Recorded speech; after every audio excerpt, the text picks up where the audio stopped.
नमस्कार, स्वागत है आपका कमोडिटी निवेश में। मैं हूं आपके साथ पूजा त्रिपाठी और आप देख रहे हैं 18 नाउ स्वदेश। और इस शो में अगर आपके कमोडिटी से जुड़े कुछ सवाल हैं तो वो हम इस शो में शामिल करेंगे। साथ ही कमोडिटी मार्केट में ट्रेडिंग की रणनीति बनाने में आपकी मदद भी करेंगे। अगर आपके कुछ सवाल हैं तो सवाल पूछने का तरीका आपको बता देते हैं। आप 9136934058 पर व्हाट्सएप के जरिए अपने सवाल पूछ सकते हैं। साथ ही हमें फोन करके भी अपने सवाल पूछ सकते हैं। तो शाम के सत्र के लिए ट्रेडिंग की रणनीति क्या होनी चाहिए, इस पर हम आगे चर्चा करेंगे। हमारे साथ दोनों एक्सपर्ट भी मौजूद हैं। कुंवरजी ग्रुप से रवि देवरा इस वक्त हमारे साथ जुड़े हैं और हमारे साथ अजय कीड़िया भी जुड़े हैं कीड़िया कमोडिटी से। आप दोनों का ही बहुत बहुत स्वागत है शो पर। इस वक्त कमोडिटी मार्केट पर नजर डालें तो देखिए काफी ज्यादा कमजोरी अक्रॉस द स्पेस देखने को मिल रही है। सोने में भारी गिरावट इस वक्त देखने को मिल रही है, 16 महीने के निश्चित स्तर पर पहुंच चुका है। सिल्वर में कमजोरी है, कच्चे तेल की बात करेंगे तो वहां पर गिरावट दिख रही है, मेटल्स में कमजोरी है।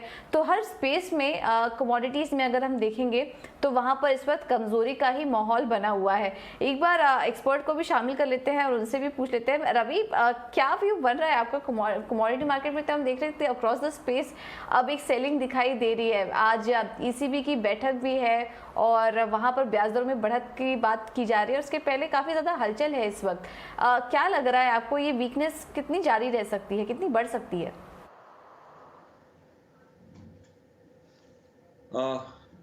जरूर से ये वीकनेस मुझे लग रहा है कि जिस हिसाब से फंडामेंटल प्लेस है, आई थिंक शायद आज वीकनेस का कारोबार जब तक ईसीबी का कोई डिसीजन नहीं आता तब तक रह सकते हैं। साथ में जो बिटवीन बड़े एनर्जी क्राइसिस एंड बड़े ग्रोथ की चिंताएं चली थी, जब बात चली थी कि जो नॉर्ड वन पाइपलाइन है उससे अपना सप्लाई वो शायद जर्मनी एंड रशिया के बिटवीन रिस्टोर नहीं होगा, वो भी डिसीजन आ गया है। तो सारे कमोडिटीज बास्केट में आज प्रेशर है उसका।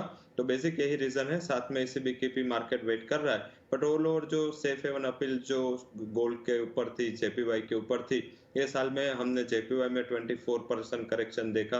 गोल्ड भी लगातार प्रेशर में बना हुआ है, सिल्वर भी प्रेशर में बना हुआ है। तो मुझे लग रहा है कि आज थोड़ा प्रेशर है, वो ओवरडन है। तो आई थिंक वैसे देखे तो ट्रेंड डाउन है, बट सेल ऑन राइज का अप्रोच रखना चाहिए। मुझे लग रहा है कि शायद ये एसीबी की मीटिंग के बाद थोड़ा बहुत वोल्टालिटी आ सकती है। तो उसमें अगर 49,900 के करीब लेवल मिले तो वहां पे आप सोना को सेल करके चल सकते हैं। स्टॉप लॉस आप 50,100 का लगाए। डाउन साइड एक लिमिटेड फंड, बट 49,500 तक के लेवल आपको गोल्ड में देखने को मिल सकता है। वही सिल्वर की बात करें तो आज इतना अपना जो इम्पोर्टेंट सपोर्ट था सिल्वर का 54,700 का, ये ब्रेक हुआ है। मुझे लग रहा है जब तक ये लेवल के नीचे रहेगा थोड़ा बहुत बिग वाली का ट्रेंड जारी रहेगा, बट यहाँ से मुझे थोड़ा लिमिटेड डाउन साइड लग रहा है क्योंकि हायर लेवल से काफी बड़ी करेक्शन आ चुकी है। तो यहाँ पे थोड़ा ट्रेंड कंसोलिडेट हो सकता है, बट डाउन साइड 53,700 के करीब काफी अहम सपोर्ट है। वहां पे आए तो वहां पे मुनाफा वसूली कर लेनी चाहिए। ठीक है, तो डाउनसाइड अभी लिमिटेड दिखाई दे रहा है, लेकिन सोने को आप अभी भी बिकवाली के लिए प्ले कर सकते हैं। वहां पर आपको रणनीति भी सुझा दी गई है। अजय, आपका क्या व्यू बन रहा है सोने चांदी पर? सोने में हम देख रहे हैं काफी ज्यादा कमजोरी है, 500 रुपए की कमजोरी के साथ अब 16 महीने के निश्चित स्तर पर पहुंच चुका है सोना। गिरावट क्या यहाँ से थमेगी या फिर और गहरा सकती है? आपका क्या व्यू बन रहा है और किस तरह का ट्रेड और रणनीति आप सुझाएंगे? सोने और चांदी में प्रिफर्ड बेट आपकी कौन सी होगी? नमस्कार। डेफिनेटली अगर देखा जाए तो आज मॉर्निंग से ही या इनफैक्ट 2-3 दिन से ही हमने प्राइजेस में दबाव देखा, बट एक देखने वाली चीज ये है डॉलर इंडेक्स में हमने देखा पिछले हफ्ते 109.50 का लेवल छूने के बाद इस वक्त 107 का लेवल दिखा है, जिनसे हम देख रहे हैं कि ईसीबी ने भी एक आहट दे दी है कि हम इंटरेस्ट रेट बढ़ाएंगे। उम्मीद है मार्केट में कि 0.5 से बढ़ाएंगे, बट कुछ बड़े बैंक्स का कहना है कि 0.75 तक का भी रेट हाइक हो सकता है। अगर रेट हाइक शाम के सेशन में बनता है वो टाइम पे हम देखेंगे कि ईरो के अंदर एक बाउंस आता हुआ दिखाई देगा, और जैसे कि हम जानते हैं ईरो और डॉलर इन्वर्सली कोरिलेटेड है, तो कहीं ना कहीं डॉलर में दबाव बढ़ेगा। तो मुझे लगता है कि जो प्रेशर गोल्ड में बन रहा है वो थोड़ा बहुत आज शाम की अनसर्टेनिटी को लेकर या 27 तारीख को जो फेड इंटरेस्ट रेट 0.75 से बढ़ाने वाला है उसको लेकर बना हुआ है। तो टाइमिंग $1720 जब तक वापस रीगेन नहीं करता है गोल्ड, कहीं ना कहीं डॉलर टर्म्स में हमें लगता है 1670 तक का लेवल इंटरनेशनल में, जबकि डोमेस्टिक मार्केट में कुछ हद तक हमने रुपए में जो गिरावट थी वो एक सेफ गार्ड कर रहा था हमारे एमसीएक्स पे गोल्ड को। बट टाइमिंग आज जिस ढंग से 50,000 के नीचे ट्रेड कर रहा है तो थोड़ा प्रेशर बनता जरूर है, बट शॉर्ट अवॉइड कीजिए। अगर एग्रेसिव ट्रेडर है तो बिल्कुल थोड़ा बहुत करके चलिए 49 500 550 तक का लेवल दिखा दे, बट सस्टेन करते हुए नहीं दिख रहे हैं। शाम को जो ईसीबी की जो मीट है वो काफी इंपॉर्टेंट रहेगी पूरे कमोडिटी मार्केट के लिए, चाहे सोना हो चाहे चांदी हो।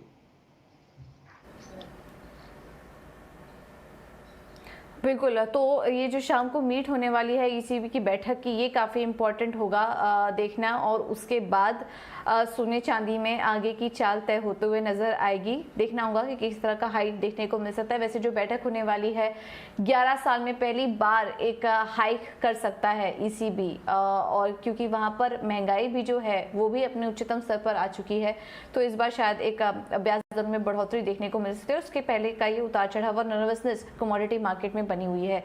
चलिए इस पर एक और राय ले लेते हैं एक्सपर्ट का, और हमारे साथ बीएन वैद्य एंड एसोसिएट से भार्गव वैद्य भी हमारे साथ मौजूद है फोन लाइन के जरिए। भार्गव जी, बहुत बहुत शुक्रिया समय देने के लिए अपना ET Now स्वदेश को। सोने चांदी की चाल पर ही आपका व्यू लेना चाहेंगे। इस वक्त काफी ज्यादा गिरावट देखने को मिल रही है, क्या व्यू बन रहा है आपका, गिरावट और कितनी गहरा सकती है सोने में? ये जो गिरावट है वो एक आप डॉलर स्ट्रेंथ के साथ लिंक कर सकते हैं, और ये लॉन्ग टर्म गिरावट में नहीं देख रहा हूँ। ये 1645-55 के बीच में अगर एक टिक आए, वो ऐसा ट्राई कर रहे हैं, मगर मैं मानता हूं कि 1700 के नीचे हर एक लेवल एक गुड बाय है। आज एक डाउनवर्ड मूवमेंट आ सकता है 1670 तक, मगर वो एक बाइंग अपॉर्चुनिटी होगी। लॉन्ग टर्म मंदी नहीं है गोल्ड या सिल्वर में। तो अगर लॉन्ग टर्म की बात करें भार्गव जी, क्योंकि अब फेस्टिव सीजन भी शुरू होने वाले हैं, तो उसमें अक्सर हम देखते हैं डिमांड भी बढ़ती है, कंजम्पशन भी बढ़ता है, तो लॉन्ग टर्म के लिए अगर बात करें तो फिर सोने के कौन से लेवल्स को आप वॉच कर रहे हैं, कहाँ तक जा सकता है प्राइस? ये देखिए, लॉन्ग टर्म में अभी का जो प्राइस है वो एक 10% हो गया, उसके आजू बाजू ही रहेगा, 500-600 रुपये वापस बढ़ जाएगा। बिकॉज जब इंटरनेशनल मार्केट में गोल्ड नीचे आएगा तो रुपये यहाँ वीक हो जाता है, और उस हिसाब से वो एक बैलेंसिंग इफेक्ट बहुत बड़ी आ जाती है। तो ये लॉन्ग टर्म में या फेस्टिव सीजन में हम वापस 52,000 का भाव देखेंगे। जीएसटी के साथ मैं बात कर रहा हूँ, M6 का भाव की बात नहीं कर रहा हूँ। तो वो 52,000 आप टारगेट प्राइस, एक गुड प्राइस इंडिया में एवरेज प्राइस लेके चलिए। अभी जो भी है वो एक बाइंग अपॉर्चुनिटी है। अभी एक बाइंग अपॉर्चुनिटी दिख रही है, लेकिन भार्गव जी, अभी ईसीबी की बैठक तो आज होगी, इसके बाद एक और अहम बैठक होने वाली है 26 जुलाई को, फेड की भी बैठक होने वाली है, उसके पहले भी थोड़ी नर्वसनेस दिख सकती है, तो आपको क्या लगता है इसका भी इम्पैक्ट यहाँ पर सोने की चाल में पड़ सकता है, थोड़ी और वीकनेस आ सकती है इन स्तरों पर, और ऐसे में फिर जो ट्रेडर्स हैं उन्हें क्या करना चाहिए जो कि शॉर्ट टर्म के लिए सोने को प्ले कर रहे हैं? नहीं, वो उनके लिए जो प्रोफेशनल ट्रेडर्स है और जो क्वालिफाइड इन्वेस्टर्स है या स्टडी करके मार्केट में खेलते हैं, उनके लिए ये लेवल से एक अच्छा डिप आ सकता है। जैसे मैंने आपको बोला, इंटरनेशनल मार्केट में एक 1670 का पहला अटेम्प्ट होगा, और 1650 तक का एक देख सकते हैं। ये दोनों लेवल के कुछ स्प्रेड्स डाल के लोग खेल सकते हैं, जो अगर प्रोफेशनल प्लेयर हो। एक नॉर्मल आदमी जैसे मैं हूँ या कोई भी एक नॉर्मल प्लेयर हो सकते हैं आप सबकी तरह, जो एक अपने घरेलू काम के लिए सोना इन्वेस्ट करना चाहते हैं या लॉन्ग टर्म के लिए रखना चाहते हैं, उनके लिए ये करेक्ट लेवल है, ले सकते हैं। उनको ये खेलने के लिए पढ़ना नहीं चाहिए, बिकॉज वो अपॉर्चुनिटी एकदम फास्ट आके निकल सकती है। तो यस, प्रोफेशनल इन्वेस्ट अभी भी $10 की इंटरनेशनल मार्केट में ड्रॉप के लिए वेट कर सकते हैं शॉर्ट टर्म में, और एक टिक उनको $30 नीचे का और मिलेगा, जो बहुत अच्छा बाइंग अपॉर्चुनिटी होगा। ओके, तो अब इसकी थोड़ा नीचे भी आ सकता है, वो भी काफ़ी अच्छी बाइंग अपॉर्चुनिटी क्रिएट हो सकती है अगर आप यहाँ पर निवेश करना चाह रहे हैं तो। और फेस्टिव सीजन आते आते वापस से सोने में 52,000 का लेवल्स देखने को मिल सकता है, ये कहना है भार्गव जी का। भार्गव जी, बहुत बहुत शुक्रिया समय देने के लिए और अपना व्यू यहाँ पर सोने चांदी में शेयर करने के लिए। तो चलिए, ये तो सोने में हमने डिस्कशन किया। इस बीच कुछ दर्शकों के भी सवाल आ रहे हैं, वो भी हम जरा शामिल कर लेते हैं। नंबी नगर से मंटू सोनी जी ने हमें सवाल भेजा, और इनका सवाल है सिल्वर पर। 10 लॉट सिल्वर मिनी 55,701 पर लिया हुआ है, क्या करना चाहिए? रवि, क्या सजेस्ट करेंगे इनको? सिल्वर में इन्होंने खरीदारी की है 10 लॉट की, जो भाव है 55,701 का है। इस वक्त अगर हम देखें तो 54,500 के आसपास कारोबार कर रहा है, क्या करना चाहिए इनको सिल्वर में?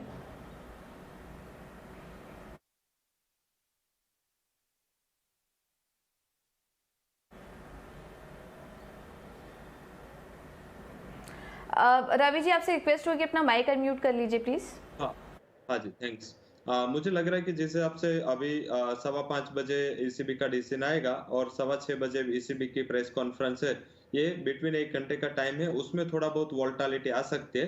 ये वोलेटिलिटी में अगर 54,700 800 जैसे आपको लेवल्स मिलने लगे, तो उसके बाद एक एक लॉट करके आप उसमें से एग्जिट कर लीजिएगा। मुझे नहीं लग रहा कि आपके लेवल अप्रोच डायरेक्टली हो सकते हैं, थोड़ा बहुत वोलेटाइल हो सकता है। हालांकि डाउन साइड 53,700 600 के करीब सपोर्ट है, तो मुझे लग रहा है कि आप ऐसा करें कि लोअर लेवल पे स्टॉप लॉस ना रखते हुए हायर लेवल पे अगर उछाल आता है तो धीरे धीरे आपका पोजीशन एग्जिट करें। 54 का एक लेवल आपके माइंड में रखें।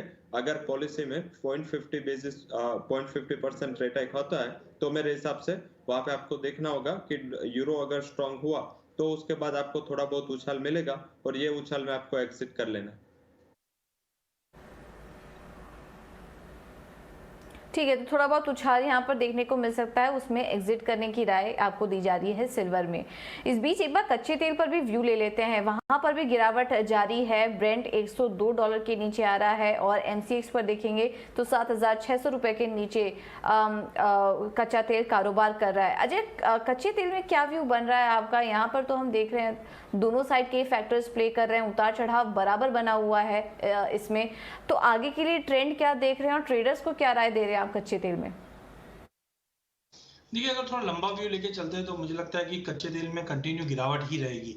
नो डाउट यूएस प्रेसिडेंट के जो विजिट था पिछला हफ्ता सऊदी में, उम्मीद ये जताई जा रही थी कि प्रोडक्शन और बढ़ाया जाएगा, बट वैसा हुआ नहीं, जिसके चलते हमने प्राइसेस में वापस 82-8300 के लेवल भी पिछले हफ्ते बनते हुए देखे। बट कहीं ना कहीं चाइना में अभी भी कोविड के कुछ कंसर्न है, इकोनॉमी स्लो डाउन है, रिसेशन का खतरा बना हुआ है। ओपेक और नॉन ओपेक धीरे धीरे प्रोडक्शन बढ़ा रहे हैं, यूएस कोशिश कर रहा है और ज्यादा प्रोडक्शन बढ़े, तो मुझे लगता है ओवरऑल कच्चे तेल में गिरावट रहेगी। हाँ, इस वक्त अगर 7650 का रेट चल रहा है, मे भी पॉसिबल है यहाँ से एक जंप आ जाए वापस, जो 7880 7850 के करीब आ जाए। बट इन ऑल अगर हम 10 अगस्त तक की बात करें तो प्राइसेस आर हेडिंग टुवर्ड्स 7200। जो इंटरनेशनल में भी अगर हम देखें तो ब्रेंट है वापस 96-97 की रेंज में, या WTI और 90 के करीब आता हुआ दिखाई देगा। तो इन ऑल सेल ऑन रैली की रणनीति अपना के चलनी थी ये कच्चे तेल में।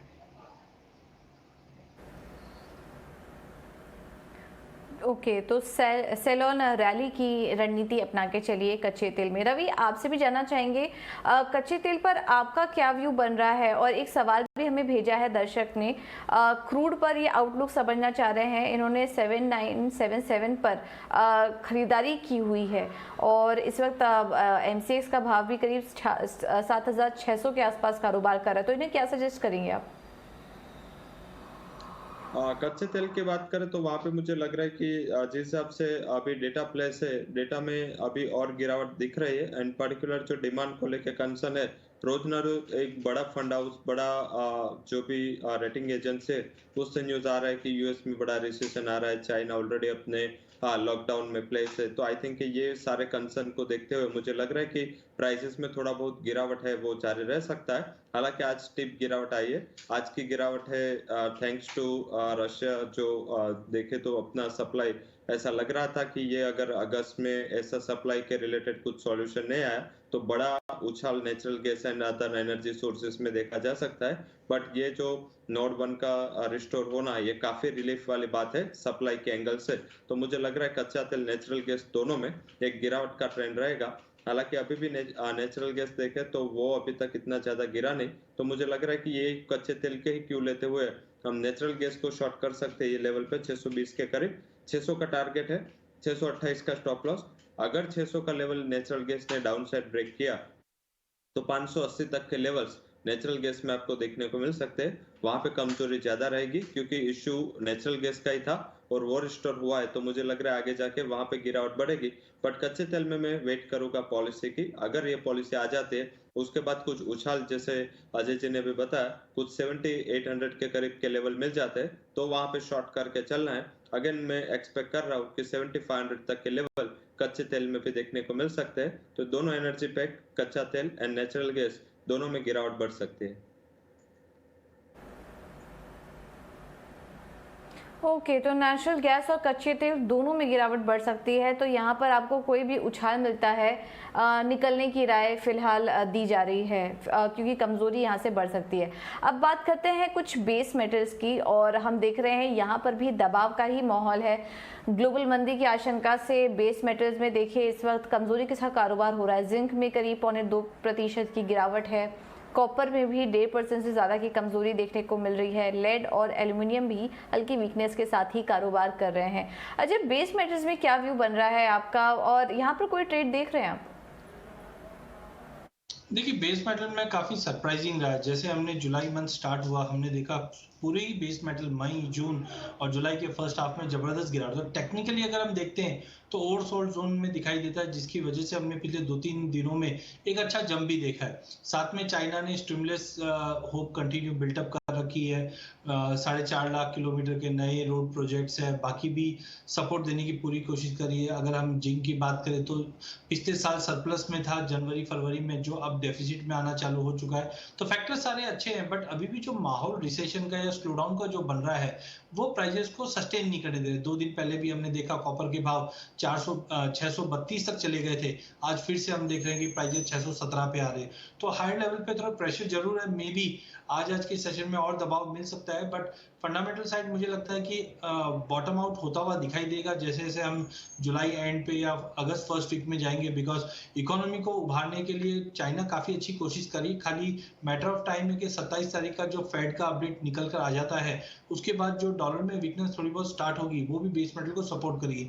तो बिल्कुल इंट्राडे के प्रोस्पेक्टिव से बेच सकते हैं, जहाँ पे कॉपर 612 तक का लेवल, अगर जिंक की बात करें तो 270 तक का लेवल। बट कोई भी शॉर्ट पोजीशन बेस मेटल में कैरी मत कीजिए, बिकॉज मल्टी मंथ्स लो पे है, और कोई भी पॉजिटिव स्टेटमेंट आएगा तो रिएक्शन हम पॉजिटिवली आते हुए देखेंगे। तो बेटर है इंट्राडे में शॉर्ट रहिए, बट कैरी ओवर में अभी भी बाय ऑन ड्रॉप की रणनीति अपना के चलिए। ओके, तो इंट्राडे में आप शॉर्ट रहिए, लेकिन कैरी मत करिए पोजीशंस को अपने। लॉन्ग टर्म के लिए ये अच्छे लेवल्स दिख रहे हैं, आप लॉन्ग टर्म के लिए लॉन्ग पोजीशंस बना के चल सकते हैं। दिल्ली से हमें क्रिश का सवाल भी आया था कि कॉपर पर वो आउटलुक जानना चाह रहे हैं, तो ये आपको रणनीति भी सुझा दी गई है कि इंट्राडे के लिहाज से आप यहाँ पर सेल कर सकते हैं कॉपर को, और लेकिन लंबे समय के लिए यहाँ खरीदारी का ट्रेड ले सकते हैं, क्योंकि बॉटम आउट हो चुके हैं, काफ़ी ज़्यादा नीचे आ चुके हैं सभी मेटल्स इस वक्त। ग्वालियर से एसके बंसल जी का भी सवाल आया है। रवि, आपसे सवाल लेंगे, एल्युमिनियम, जिंक और लेड में बेस्ट क्या है आज के लिए, ये जानना चाह रहे हैं। आपको क्या इन तीनों मेटल में से कोई पसंद आ रहा है ट्रेड करने के लिहाज से, या फिर कोई और व्यू आप शेयर करेंगे? जरूर से आज देखें तो पर्टिकुलर लीड में शॉर्ट ना करें। लीड में जो कंसर्न है चाइना में सप्लाई को लेके बड़े कंसर्न है, एंड अगर डोमेस्टिक पे देखें तो यहाँ भी सप्लाई शॉर्टेज के इश्यू लीड में ऑलरेडी बने हुए हैं। तो लीड में मुझे लग रहा है कि शॉर्ट से बचना चाहे, वहां पे ट्रेंड पॉजिटिव है। अगर कोई आज डीप इवनिंग में 175 176 तक मिलता है तो वहां पे आप बाई के अपॉर्चुनिटी के तौर पे देख सकते हैं। 172 का स्टॉप लॉस, 182 तक के टारगेट आपको लीड में देखने को मिल सकते हैं। वही मुझे लग रहा है कि वीकनेस एल्यूमिनियम में ज्यादा है, जिस हिसाब से फंडामेंटल प्लेस है। अगर आज इवनिंग के लिए या इंट्राडे के लिए ट्रेड करना है, 209 के करीब प्राइस चल रहे, 210 के करीब बेचे, 211.80 का स्टॉप लॉस एंड एक लिमिटेड, बट 204 तक की डाउन साइड आपको वहां पे एल्यूमिनियम में देखने को मिल सकते हैं। तो अगर आज इंट्राडे ट्रेड करना है तो लीड में बाय करना है, वही एल्यूमिनियम में सेल का ट्रेड ढूंढना चाहिए। मुझे लग रहा है कि जिंक को अवॉइड करना चाहिए। जिंक को अवॉइड करें, लेड में खरीदारी करके चल सकते हैं, और एल्युमिनियम पर भी आपको राय दे दी गई है। ये व्यू बन रहा है इस वक्त रवि का भी। सोने चांदी पर हमें काफ़ी सारे सवाल मिल रहे हैं, और इस पर राजस्थान से लोकेश साहू जी का सवाल हमें आया है। अजय, आप सजेस्ट करिए, 10 लॉट गोल्ड के इन्होंने 5290 पर लिए हुए थे, और 300 किलो चांदी 56,120 पर खरीदा हुआ है। क्या करना चाहिए इन्हें इन लेवल्स पर? गोल्ड और सिल्वर दोनों पर ही राय दीजिए, क्या बेच के निकल जाएं या फिर अभी फिलहाल बने रहना चाहिए इन्हें? देखिए, ज्यादा करके अभी हम देख रहे हैं मार्केट में वॉल्टिलिटी ज्यादा बढ़ी हुई है। इनफैक्ट कल तक हम देख रहे थे 50-500 के करीब सोना ट्रेड कर रहा था, आज गैप डाउन ओपनिंग हुआ और सीधा हम 47-700 के करीब ट्रेड कर रहे हैं। तो आई थिंक स्टॉप लॉस एक मस्ट रहेगा ये पीरियड में, बट टाइमिंग मुझे लगता है प्राइसेस 49,500 तक का लेवल दिखाकर एक रिकवरी रहेगी, जो 50,500 का लेवल सोमवार मंगलवार तक दिखा देगा। तो बेटर है 49,500 का एक स्टॉप लॉस बना लगाकर होल्ड रखें। वहीं चांदी की अगर बात करें तो चांदी में इससे पहले भी हमने देखा था कि प्राइजेस 54,500 का एक बेस बना रहा है। तो आई थिंक आज ईसीबी का अपडेट आ जाता है, उसके ऑलरेडी क्वांटिटी भी इनकी काफ़ी अच्छी खासी है। तो मुझे लगता है कि ये लेवल्स पे लॉस बुक ना करें, बिकॉज ऑलरेडी काफ़ी ज़्यादा गैप डाउन हो चुका है ऑलरेडी। तो आई थिंक एक प्रिकॉशनरी फिर भी हमें रखना चाहिए। तो 49,500 का स्टॉप लॉस गोल्ड में और 53,800 का स्टॉप लॉस आप चांदी में रखिए। ये लेवल को नियर बाय जाकर मार्केट में रिकवरी वापस रहेगी। तो मुझे लगता है कि एक बार वापस कल शुक्रवार है, रिव्यू करके चलिए। बट आई थिंक आज की गिरावट है, कल वापस मार्केट रिकवर करते हुए दिखाई देंगे, तो बने रह सकते हैं। बने रहिए। फिलहाल अभी आप आज थोड़ी गिरावट और देख सकती है, आपको थोड़ा नुकसान झेलना पड़ सकता है, लेकिन बने रहिए और यहाँ से रिकवरी देखने की मिल सकती है। चलिए कुछ एग्री कमोडिटीज पर भी एक बार नजर डाल लेते हैं। आज हल्दी को छोड़ दे तो मसाले में तेजी के साथ कारोबार होता हुआ दिखाई दे रहा है। धनिया वायदा में करीब 0.25% की मजबूती है। जीरा में भी मजबूती के साथ ही कारोबार होता हुआ नजर आ रहा है। रवि, एग्री स्पेस पर क्या रणनीति सुझाएंगे? कौन कौन से स्पेस आपको पसंद आ रहे हैं ट्रेडिंग के लिहाज से? जरूर से स्पाइसेस पे एक लगातार फ्लेवर में रहा। इन पर्टिकुलर देखे तो वहाँ पे सप्लाई के वैसे भी इश्यू थे। पर्टिकुलर जीरा में प्रोडक्शन कम थी, धनिया में भी देखे तो एग्जिस्टिंग स्टॉक काफी वाइप आउट हुआ था। और जो प्रॉब्लम यानी एक दिक्कत दिख रही थी कि रशिया से डंप होगा, यूक्रेन से डंप होगा, ये वॉर के बाद ऐसा कुछ सप्लाई वहां से आ नहीं रहा। तो मुझे लग रहा है दोनों कमोडिटी है उसमें पॉजिटिविटी के साथ ही ट्रेड करना चाहिए। पर्टिकुलर जीरा में 23,780 के करीब बाय करके चलना है। 24,000 का टारगेट है, 23,600 का स्टॉप लॉस रखना है। एंड धनिया में भी मुझे लग रहा है कि कल के दिन में 12,400 के टारगेट वहां पे अचीव हो सकते हैं। 12,010 के स्टॉप लॉस के साथ 12,150 के करीब वहां पे बाई की अपॉर्चुनिटी लेनी चाहिए। तो जीरा धनिया दोनों में मुझे लग रहा है कि ये आप शॉर्ट टर्म में देखें तो एग्रीकल्चर कमोडिटीज में हायर लेवल से सारी एग्री कमोडिटीज में प्रेशर था। हालांकि ये दो कमोडिटी जीरा एंड धनिया इसमें कुछ भी इसका प्रभाव नहीं हुआ और फिर से अपने ऑल टाइम हाई के करीब पहुंच चुके हैं। तो मुझे लग रहा है कि वहां पे बाई करके चलना चाहिए, अभी और तेजी वहां पे ड्यू है। बिल्कुल ऑल टाइम हाई के करीब धनिया और जीरा दिखाई दे रहे हैं। अजय, आपका क्या व्यू बन रहा है? क्या आपको भी और अपसाइड दिखाई दे रहा है इन दोनों कमोडिटीज में, और कहाँ मौके दिख रहे हैं आपको अगर एग्री कमोडिटीज की बात करें तो? मुझे लगता है कि मसालों के अंदर जीरा धनिया डेफिनेटली काफी अच्छी है। खास करके अगर जीरे की बात करें तो चाइना से भी हमने देखे कुछ ऑर्डर वापस रिप्लेस होते हुए आ रहे हैं। तो टाइमिंग मुझे लगता है जीरे में बने रही है। हायर साइड में मुझे भी लगता है 24,100 का इमीडिएट टारगेट रहेगा। वहीं दूसरी कमोडिटी कॉटन सीड ऑयल की, जिसमें आज भी हमने एक जबरदस्त तेजी देखी है। जिस ढंग से कुछ डैमेजेस रिपोर्ट कॉटन में हो रही है तो कॉटन को भी सपोर्ट मिल रहा है। उसका एक फायदा कॉटन सीड ऑयल की को भी, क्योंकि डिमांड के मुकाबले फ्यूचर काफी ज्यादा डिस्काउंट में चल रहा था, जिसके चलते हमने पहले भी बताया था कि 2550 से मार्केट रिकवर करता है तो 2750 तक का एक पुल बैक दे सकता है। तो आई थिंक 2740-50 के टारगेट के लिए लेके चलना चाहिए। ये दो कमोडिटी मुझे मसाले में और कॉटन सीड ऑयल की में अच्छी अपॉर्चुनिटी लगती है। ऑलराइट, तो ये व्यू आपको एग्री कमोडिटी में भी दे दिया गया है। जीरा और धनिया दोनों ही एक्सपर्ट को अच्छा लग रहा है, मजबूती के साथ कारोबार दिख रहा है। आगे और अपसाइड यहाँ पर देखने को मिल सकता है। चलिए अजय जी, बहुत बहुत शुक्रिया आपका। रवि, आपका भी बहुत बहुत शुक्रिया समय देने के लिए और तमाम कमोडिटी पर अपनी राय भी सुझाने के लिए। तो फिलहाल इस बुलेटिन में मेरे साथ इतना ही, लेकिन खबरों का सिलसिला आगे भी जारी रहेगा इतना स्वदेश पर। आप बने रहिए हमारे साथ। नमस्कार।